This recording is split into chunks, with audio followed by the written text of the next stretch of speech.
Hello friends, मैं अरुण कुमार आपका अपने यूट्यूब चैनल अरुण 360 क्लासेस में आपका स्वागत करता हूं। हम लोग पढ़ रहे थे 20 दिन 20 मैराथन, जिसका चैप्टर रियल नंबर है, वास्तविक संख्या। इसको टाइप वाइज हम करेंगे। एक्सप्रेस ईच नंबर ऑफ, पहला टाइप क्या है? Express each number as a product of its prime factor. निम्नलिखित संख्याओं को अभाज्य गुणनखंडों के गुणनफल के रूप में व्यक्त कीजिए। ये कह रहा है कि प्राइम फैक्टर करो और उनके गुणनफल लिखो, है ना। यानी कह रहा है कि इसके प्राइम फैक्टर, अब एक बात बताओ, इसको मैं प्राइम फैक्टर करूंगा तो 140। अब इसको प्राइम फैक्टर देखो, सबसे छोटी प्राइम फैक्टर क्या नंबर कौन सी होती है? प्राइम नंबर होती है सबसे छोटी 2, उसके बाद 3, फिर उसके बाद 5, फिर उसके बाद 7। यानी सबसे छोटी प्राइम नंबर कौन सी है? 2 से है। तो हम इसको किससे डिवाइड करेंगे? 2 से। तो 270, फिर 2 से करेंगे 235। अब देखो, ना तो ये 3 से जाएगा 35, ना तो ये जाएगा 2 से। इससे बड़ी प्राइम नंबर कौन है? 5 है, तो 5 से जाएगा, 5 से बन जाए। अब जो बचा उसको 1 से लिख देंगे। यानी इसका जो आएगा आंसर बेटा, यानी फैक्टर यानी गुणनफल जो आएगा गुणनखंड का, कितना आएगा?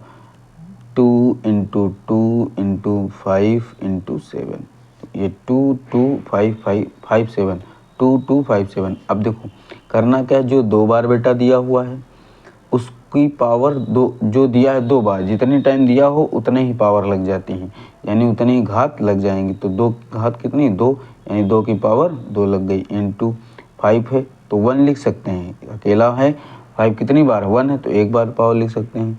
और 7 की पावर 1, यही आपका आंसर हो जाएगा। ठीक, अगले पे बढ़ते हैं। इसका सेम ऐसे ही करेंगे। 156 सबसे छोटी प्राइम नंबर, पहले 2 से डिवाइड करके देखेंगे। तो 2 से करेंगे कितना आ जाएगा? 7 जा 14 और 2 9 जा 16, 2 8 जा, नहीं 2 8 16। अब 2 से फिर इसको करेंगे, 2 3 6, 2 9 18। अब ये 3 से जाएगा ना, 2 से जाएगा नहीं, क्योंकि इसके लास्ट में कितना 9 है। तो 3 1 जा 3 और 3 3 जा 9। अगला देखो 13 से हो जाएगा डायरेक्ट। अब इसके फैक्टर जो आएंगे या गुणनखंड के क्या हो जाएंगे? 2 गुणे 2 गुणे 3 गुणे 13। यानी जो 2 बार है उसकी पावर 2 लिख लेंगे, जो सिंगल है उसकी पावर 1 इंटू 11। यही आपका आंसर हो जाएगा। बोलो इतना समझ में आया भैया? चलो नेक्स्ट पे। नेक्स्ट क्या क्वेश्चन है? देखो 3824, यानी आप इसका क्या करेंगे? 3825। अब देखो क्या ये 3 से डिवाइड होगा? बोलो। तो हम डिवाइड करेंगे, करके देख लेंगे।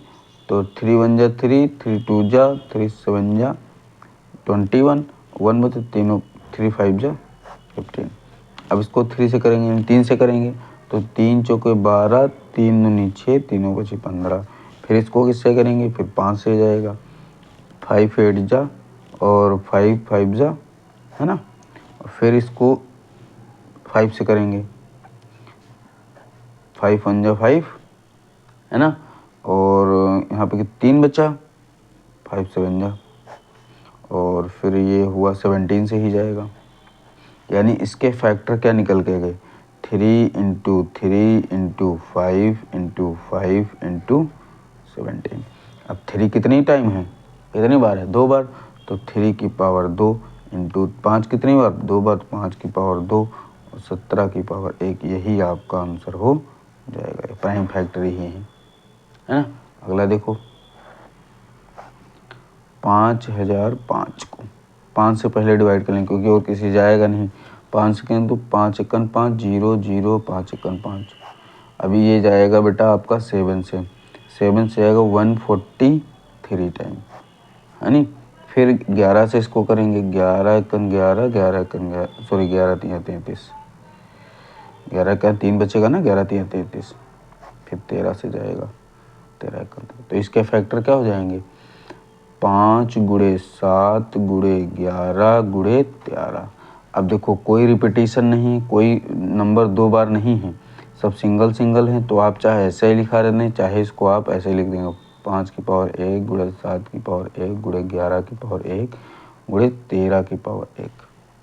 और यही आपका आंसर हो जाएगा। नेक्स्ट टाइप पे मूव करते हैं। नेक्स्ट टाइप देखो बेटा क्या कह रहा है कि find the LCM and HCF of the following integer by applying the prime factorization method. यानी जो भी हम मेथड किए हैं प्राइम फैक्टर वही आपको करना है, लेकिन क्या कर निकालना है, इसका एलसीएम और एचसीएफ निकालना है। ठीक है, तो हम उसके यानी क्या कह रहा है, अभाज्य गुणनखंड विधि द्वारा निम्नलिखित पूर्णांकों के एलसीएफ एचसीएफ और एलसीएम निकालिए। तो हम पहले इन सब का क्या कर लेंगे, प्राइम फैक्टर। तो 2 से इसको 12 है, 2 से हम इसको करें 2 छंग 12, 2 से इसको करेंगे 3 बार जाएगा, फिर 3 से इसको करेंगे तो कितना आ गया, 2 गुणे 2 गुणे 3। ठीक, इसका फैक्टर कितने आ गए, 2 गुणे 2 गुणे 3, यही आ गया। अब उसके बाद हम किसका करेंगे, उसके बाद हम करेंगे 15 का, इसका तो 15 का करेंगे। ये किससे जाएगा, 3 से जाएगा, 3 5 जा 15 और 5 1 जा 5, यानी 3 गुणे 5। ये इसका हुआ 12 का यानी 12 का फैक्टर यानी गुणनखंड, और ये 15 के गुणनखंड हुए।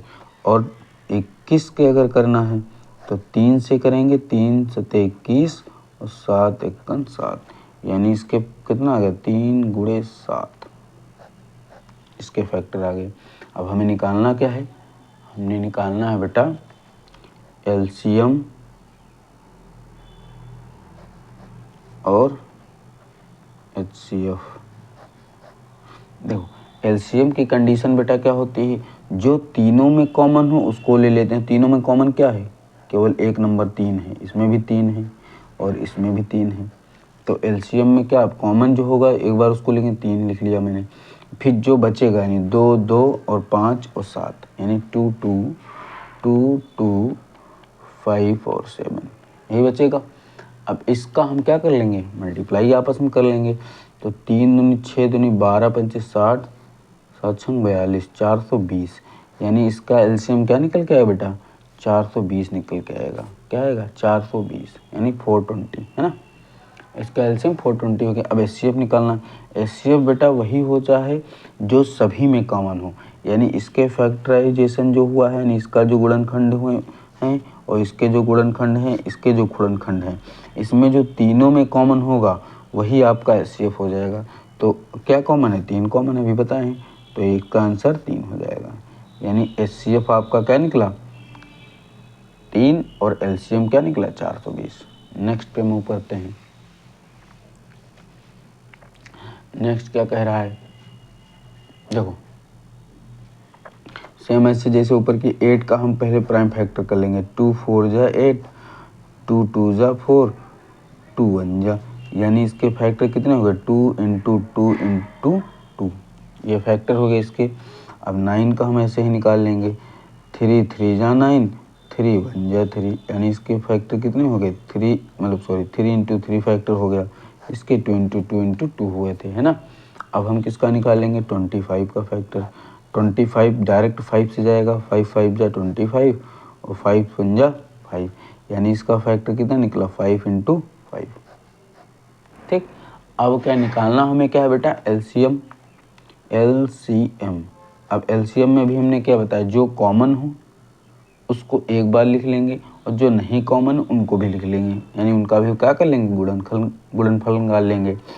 अब इसका देखो कोई कुछ कॉमन है, कॉमन नहीं तो डायरेक्ट सब चीज़ लिख लेंगे, यानी जितना दिया है सबको लिखना पड़ेगा, जो बचा हुआ वो भी तो पार्ट लिखना पड़ता है। 2 into 2 into 3 into 3 into 5 into 5, इसका मल्टीप्लाई करेंगे कितना आ जाएगा, 2 दूना 4 दूनी 8 3 24 3 72 और 5 बचे 25 हो जाएगा।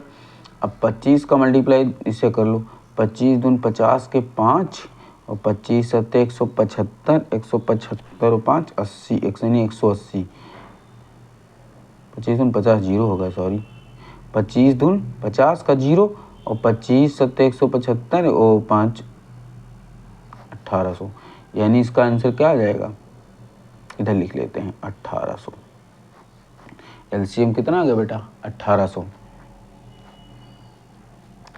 एचसीएफ क्या होगा, एचसीएफ तीनों में जो कॉमन नंबर्स होगा वही हमारा क्या होता है एचसीएफ होता है, लेकिन इसमें कोई कॉमन है नहीं है, तो यानी एचसीएफ हमारा क्या हो जाएगा 1। जब कुछ नहीं होता तो बेटा क्या हो जाता है 1, यही आपका आंसर हो जाएगा। ठीक, नेक्स्ट पे मूव करते हैं। देखो कह रहा है given that HCF 306 306,657 equal to कितना 9 है।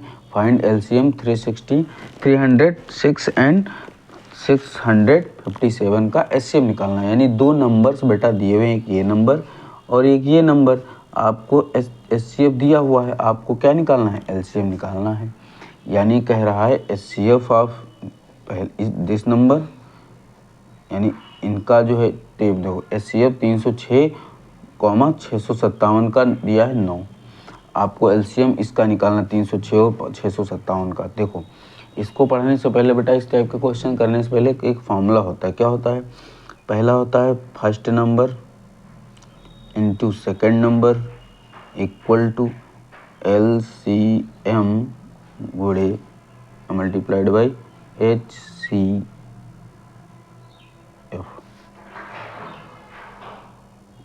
ये आपके क्या होता है फॉर्मूला होता है, जिसको आपको याद करना पड़ेगा। यानी अगर दो नंबर दिए हुए होंगे, फर्स्ट नंबर सेकंड नंबर, उनका मल्टीप्लाई और एचसीएफ और एलसीएम का दोनों का मल्टीप्लाई एक दूसरे के बराबर या इक्वल होगा, है ना। तो अब हम क्या करेंगे, 306 का पहले हम क्या निकालेंगे, चलो 3 निकालना। देखो फर्स्ट नंबर कितना है, यानी फर्स्ट नंबर 306, फर्स्ट नंबर कितना है 306 है, और सेकंड नंबर कितना है 657 है। हमको एचसीएफ दिया हुआ है, ये देखो एचसीएफ कितना है इतना 9, एचसीएफ कितना दिया है 9। क्या निकालने कह रहा है एलसीएम, एलसीएम निकालने के लिए कह रहा है, तो हम सीधा इस वाले फॉर्मूले में हम अप्लाई कर देंगे। पहला नंबर कितना है 306, तो फर्स्ट की जगह 306 गुणे 657, तो 657 लिख देंगे इक्वल टू एलसीएम हमें निकालना है, इसको ऐसे ही रखा रहने देंगे, मल्टीप्लाइड बाई एचसीएफ कितना है 9, तो 9 पुट कर देंगे। इतना समझ में है। अब ये जो गुणे में है या मल्टीप्लाई में है, ये इधर जाएगा तो डिवाइड में हो जाएगा, यानी 306 गुणे में 657 बटे में 9 बराबर एलसीएम हो जाएगा। अब इसको डिवाइड कर लो, डिवाइड करेंगे क्या आएगा, इसको 9 से करेंगे तो हो जाएगा, नहीं हो जाएगा, तो 3 3 जा 9, 3 1 जा और 3 2 जा, है ना। और इसको भी 3 से कर लेंगे, 3 2 जा 6 और 3 1 जा 3, 3 9 जा 27। इसका मल्टीप्लाई आपस में कर लेंगे, कितने किसका, यानी 102 इंटू में 219, सॉरी हाँ 19 इक्वल टू एलसीएम। अब इसका मल्टीप्लाई कर लेंगे, जो आएगा वो आपका आंसर हो जाएगा। इसका मल्टीप्लाई करने के बाद बेटा आएगा आपका 22339, यानी आपका एलसीएम क्या निकल के आ गया 22339, यही आपका आंसर हो जाएगा, यही आपका क्या हो जाएगा आंसर हो जाएगा, है ना। अब नेक्स्ट पे मूव करते हैं। नेक्स्ट क्या है बेटा, नेक्स्ट मोस्ट इम्पॉर्टेंट क्वेश्चन है, ये आपके पेपर में आपको मिलेगा ही मिलेगा, है ना। इस टाइप का एक क्वेश्चन आपको आपके क्वेश्चन पेपर में देखने को मिल जाएगा। अब देखो इसको ध्यान समझना है। ये कह रहा है कि √3 इज एन इरेशनल नंबर, या √3 एक अपरिमेय संख्या है, ये दिखाना है कि ये अपरिमेय है। तो हम पहले क्या करेंगे, लेट कर लेंगे, let √3 is a rational number.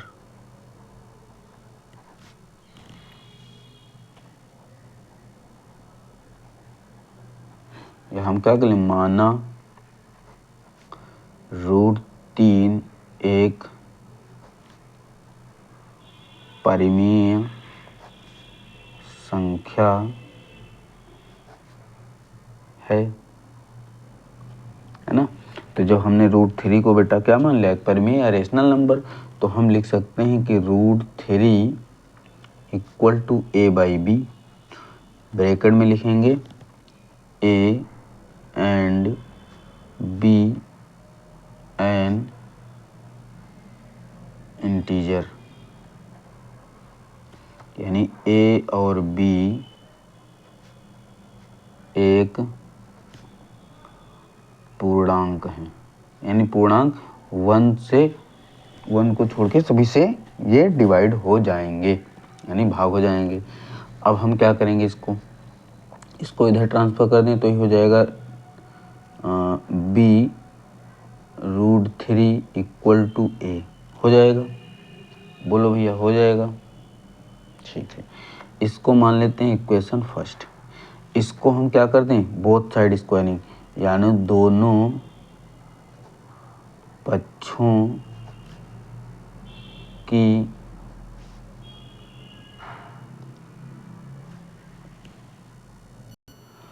वर्ग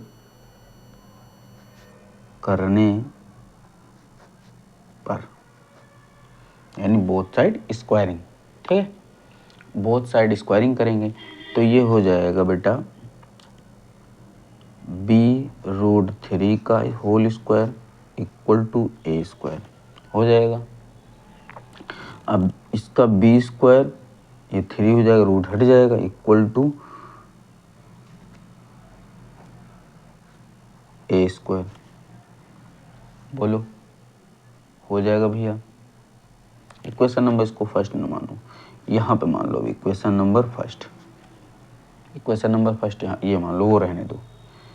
देखो अब b स्क्वायर इक्वल टू निकलेगा a स्क्वायर बाई 3, यानी हम ब्रैकेट में ये लिखेंगे कि a square is divide by 3, then a is also divide by 3, है ना। आगे बढ़ते हैं, यानी इसको हिंदी में लिखेंगे तो क्या लिखेंगे कि a स्क्वायर को 3 से, a स्क्वायर का 3 से भाग होगा तो a का भी 3 से भाग होगा। ठीक, इतना समझ में आया। अब हम क्या करेंगे कि हम लिखेंगे क्या कि put the value of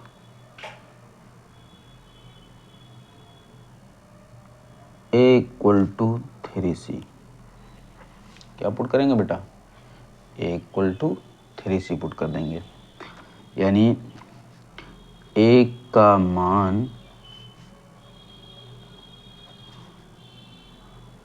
a equal to 3c रखने पर, माना लेट, क्या कर लेंगे, लेट रखने पर, तो पहले इक्वेशन में हम क्या पुट कर देंगे, a के प्लेस पे 3c, है ना।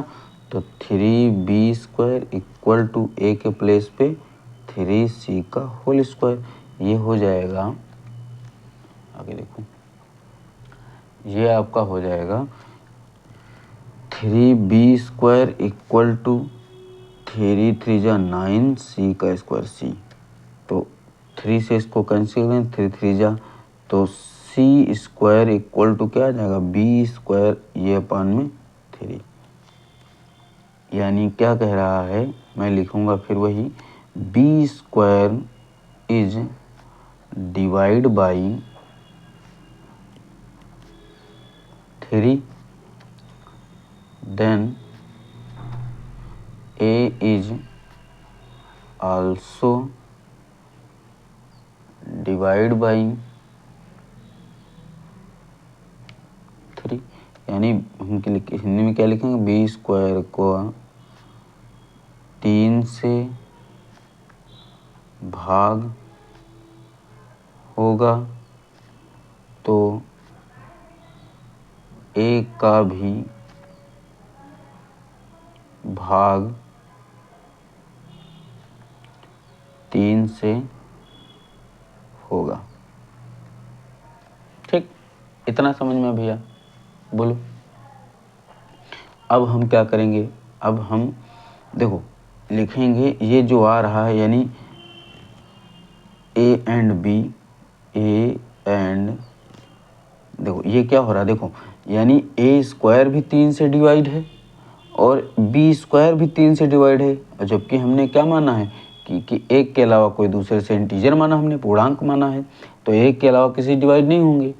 भाई अगर दोनों नंबर होंगे सेम, ए और बी इंटीजर से डिवाइड होंगे, मतलब एक इंटीजर है तो एक 1 से डिवाइड होंगे, लेकिन ये कह रहा है ए स्क्वायर भी 3 से डिवाइड है और बी स्क्वायर भी 3 से डिवाइड है। ये किसके कारण आ रहा है, जो हमने गलत मान रखा है, यानी जो हमने गलत अजम्पशन किया है। यानी मैं लिखूंगा क्या, A and B is divide by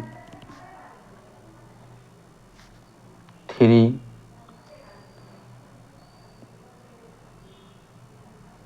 then this contradiction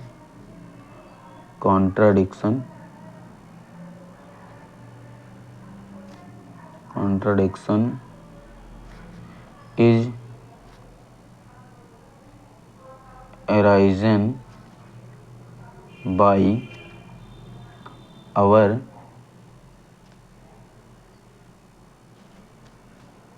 wrong assumption। क्या है,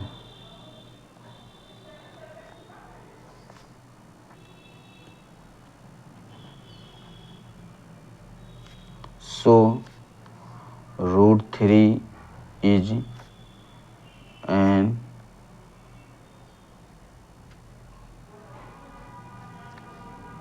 irrational number।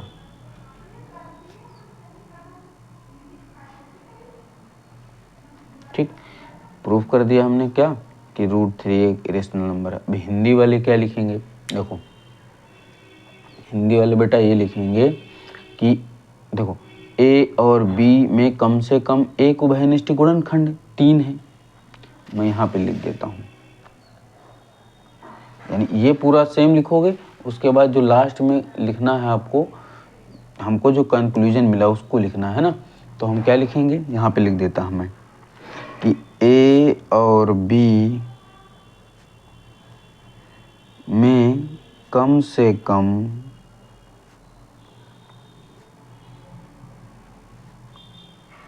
एक उभयनिष्ठ, और सुनो बेटा ये लास्ट में जो मैं लिख रहा हूँ स्टेटमेंट, इसको लिखना कंपलसरी है, बिना इसके आप नंबर नहीं पाएंगे, है ना। उभयनिष्ठ गुणनखंड या गुणन 3 है, परंतु इससे इस तथ्य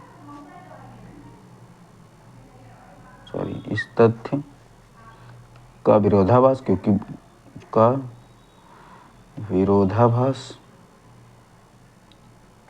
विरोधाभास बेटा इसलिए हो रहा है क्योंकि एक ही नंबर से दोनों थोड़ी ना डिवाइड होंगे, है ना। विरोधाभास प्राप्त होता है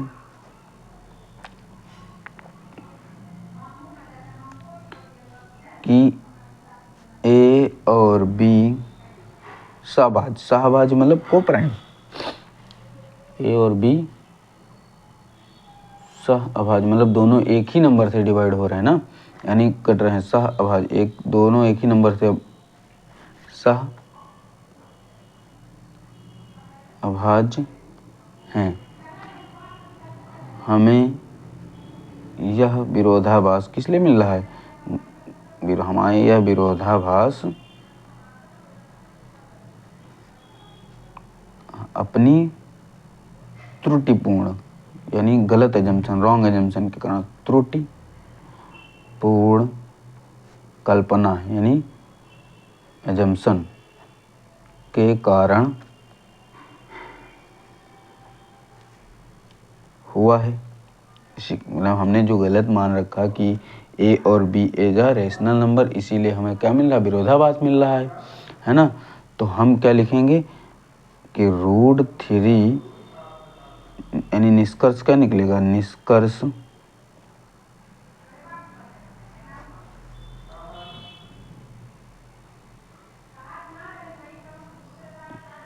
यह निकला है कि √3 एक अपरिमेय